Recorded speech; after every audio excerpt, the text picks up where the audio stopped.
It is very important to bring a complete list of all of the family members, heirs, and beneficiaries that you want to include in your will. We need their names, addresses, dates of birth, social security numbers, and telephone numbers. If we happen to be giving property to a charity or a church or some other organization, we also need to know the names of those organizations, their addresses and telephone numbers. If we want those bequests to those organizations to qualify for tax-free status, we must make sure that they're actually a 501c3 charitable organization. Now, in our age today, there are often blended families where either spouse may have children from a prior marriage or prior relationship. Technically, for one spouse, the other spouse's children are not their heirs at law because they're not related by blood. So we also need to know their names and addresses as well.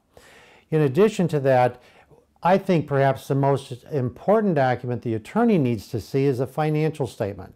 Now, it doesn't have to be written on a form that you use for a bank loan, but we do need to know all of your assets. We need to know particularly any real estate that you might own, like your home, a lake cabin, or farmland.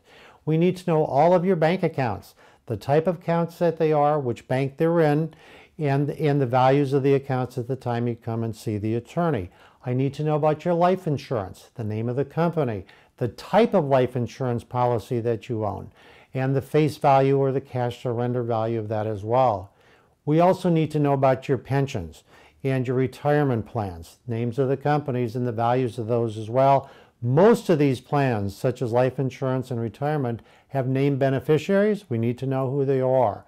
We also need to know about your personal property, such as your cars, your boats, your toys, if you will, motorcycles, four-wheelers, and so forth. We also want to know things such as if you have a gun collection, or if you have a stamp collection or coin collection that may have significant value as well, your furniture and household goods. So we need a complete list of your assets and their values, particularly the real estate at the time that you come to see the attorney. But in addition to your assets, we need to know your debts, the mortgage on your home or your lake cabin or farmland, any credit card debt that you may have. Some families have very substantial credit card debt, and we need to know about that as well. So those numbers give us what your net worth is, and we need to know that. One of the significant issues on these assets is how you own them. There's basically three types of ownership for an individual. Sole ownership. I may own my home or my farm in my name alone. I also may own that home as a joint tenant with my spouse, in that case, it is a very different asset from property I own in my own name. Joint tenancy means this, that if I die, any property that I own as a joint tenant will automatically, as a matter of law, pass to the other owner. No probate is necessary to do that. No will is necessary to do that. Finally, we may have what's called tenants in common. That ownership is much like a partnership. I may own a farm with my relative, and if we do own it together, I will own half of it in my name.